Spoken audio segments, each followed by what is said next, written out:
May is National Skin Cancer Detection and Prevention Month. Skin cancer is the most common form of cancer, with nearly 5.5 million Americans being diagnosed each year. Dr. Kenneth Tsai from Moffitt Cancer Center is here to discuss how we can prevent it. Good morning, doctor. Good morning. You know, we here in Florida, we talk about this a lot, I feel, but yet there is still a lot of people being diagnosed and still a lot of things that we can do to prevent it that maybe we're not doing as much of. Are you seeing that, doctor? Would you agree? I definitely would agree. I think there, the first thing I would say is that people are often very good at picking up their own skin cancers. Okay, so we're getting better at that. We're getting better at that, and I think the things we spend a lot of time talking about melanoma, which is the deadliest form of skin cancer. It causes the most deaths due to skin cancer. And the things that patients are really good at picking up on are lesions that change color, or they become itchy, or they start bleeding on their own. So people are very good at picking up on those sorts of things. So we encourage people to familiarize themselves with their own skin, get a loved one or a significant other involved, to check out the areas that are more difficult to see, for example, on your back.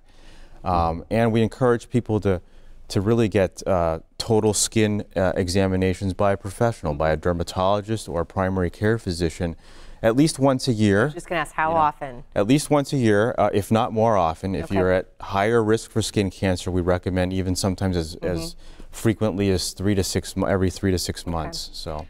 What's pretty scary to me when you talk about melanoma specifically, I feel like the cases that I've heard about or the stories you read about with women in particular, you were telling me too, I mean, they're young that are getting this and unfortunately not getting a good outcome at the end of it. Right. So one of the things that we're very concerned about is the rise in incidence of melanoma overall. But one of the groups that's really most affected by this is young women. And so in women under the age of 49, melanoma is the third most common cancer now in the United States, behind breast cancer and thyroid cancer.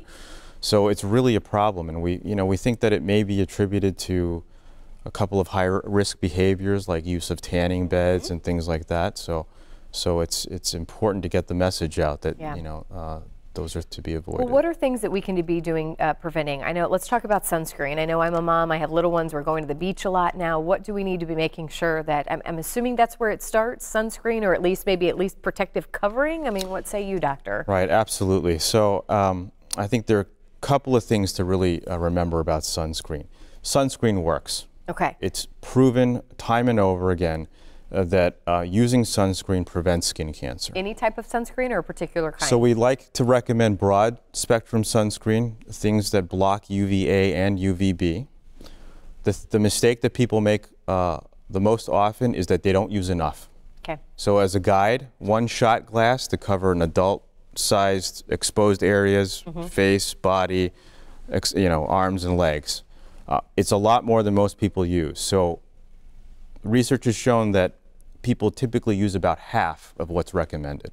Okay. So SPF 30 and above, shot glass. Okay. Apply every 2 hours. Unless you go swimming or you're sweating a lot, you've got to reapply more often. All right, we have about just 30 seconds left. What's your take home? What do you want people to know to really make sure when it comes to this topic? So I think I'd like to put the word out that the mole patrol is something that Moffitt has been doing for over 20 years. About 15,000 people have been screened. Anyone in the general public can be screened. And life-saving. I've heard some of the stories. Absolutely. And lesions that are suspicious, they get referred for removal and biopsy. The next event is actually this Saturday, May 13th, at the USF Sundome.